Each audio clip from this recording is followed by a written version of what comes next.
Hi, இன்றைக்கி நம்ம chopstick எப்படி யூஸ் பண்ணுறதுன்னு பார்க்கலாம் வாங்க. இப்போது எங்கிட்ட ஒரு சாப்ஸ்டிக் இருக்குது. இது வந்து ரொம்ப எல்லா இடத்துலையும் காமனாக இங்கே ஜப்பானில் கிடைக்கிற சாப்ஸ்டிக் தான். இப்போது இதை ஒரு சாப்ஸ்டிக் மட்டும் எடுத்துக்கிறேன். அதை எடுத்து இது வந்து ஆள்காட்டி இந்த மோதிர விரல் இருக்கு இல்லைங்களா, இந்த மோதிர விரலும் இந்த இடத்துல ஜாயின் ஆகும் இல்லைங்களா, இந்த இடத்துலையும் இப்படி வச்சு இங்கே அமுத்தி இங்கே வச்சு பிடிச்சிக்கோங்க.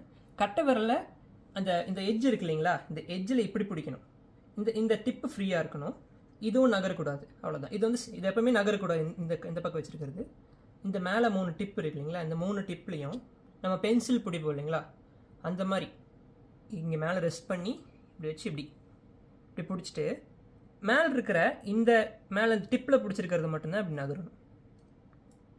இப்போ இப்படி அமுத்தும் போது பார்த்தீங்கன்னா இங்கே மேலே இருக்கிற சாப்ஸ்டிக் வந்து தள்ளி இருக்குது, இது உள்ளே இருக்கு இல்லைங்களா, அதை சமப்படுத்துறதுக்கு இந்த மாதிரி ஏதோ ஒரு பிளேட்டு இல்லை பவுலில் வச்சு அமுத்துனா இது சமமாயிடும் இல்லைங்களா. ஸோ எங்கிட்ட இந்த பிளேட்டில் நிறைய ஐட்டம் இருக்குது, வேறு வேறு சைஸில் வேறு வேறு வெயிட்டில் இருக்குது. பாப்கார்ன், கம்மி, இது வந்து ஒரு சின்ன உருளைக்கிழங்கு, பாதாம், அப்புறம் 2 இது வந்து கொண்டக்கல்லையும் பட்டாணியும் இருக்குது. ஸோ இது ஒன்று ஒன்றா நம்ம எடுத்து இந்த பிளேட்டில் வச்சு பார்ப்போம். ஸோ ஃபஸ்ட்டு வெயிட் கம்மியாக இருக்கிறது, இந்த மாதிரி எங்கே ஈஸியாக எடுக்க முடியுமோ அந்த மாதிரி ஒன்று. அப்புறம் இந்த மாதிரி கம்மி, இந்த பாப்கார்ன் திருப்பி எல்லாத்தையும் எடுத்து வைக்கிறேன். அடுத்தது இந்த உருளைக்கிழங்கு சின்னதாக இருக்குது, ஆனால் வெயிட்டாக இருக்கும் இல்லைங்களா உருளைக்கிழங்கு. ஸோ இது எவ்வளோக்கு எவ்வளோ விரிக்கணுமோ அவ்வளோக்கெல்லாம் நம்மளால் விரிச்சிக்க முடியும். எவ்வளோக்கெவ்வளோ பின்னாடி பிடிக்கிறீங்களோ அவ்வளோக்கெவ்வளோ பெருசாக விரிக்க முடியும். இங்கே பிடிச்சா இந்த இடத்துல இடிச்சுக்கும். ஸோ இப்படி. அப்புறம் பாதாம்,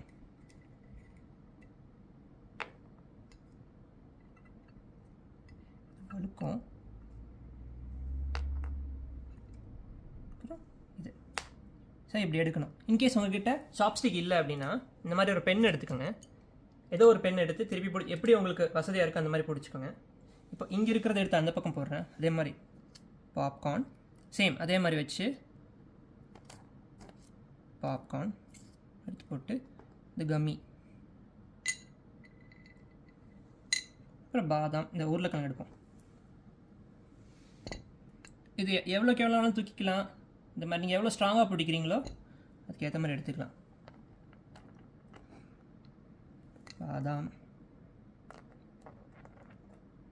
இது ஸ்லிப் ஆகுது, இந்த பென்னில் எடுக்க முடியல.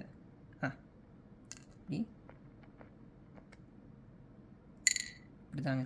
நீங்கள் உங்கள் வீட்டில் பென் இருந்துச்சுன்னா ட்ரை பண்ணி பாருங்கள். ட்ரை பண்ணி பார்த்துட்டு உங்களுக்கு வந்துச்சா இல்லையான்னு சொல்லி கீழே கமெண்ட் பண்ணுங்கள். பாய்.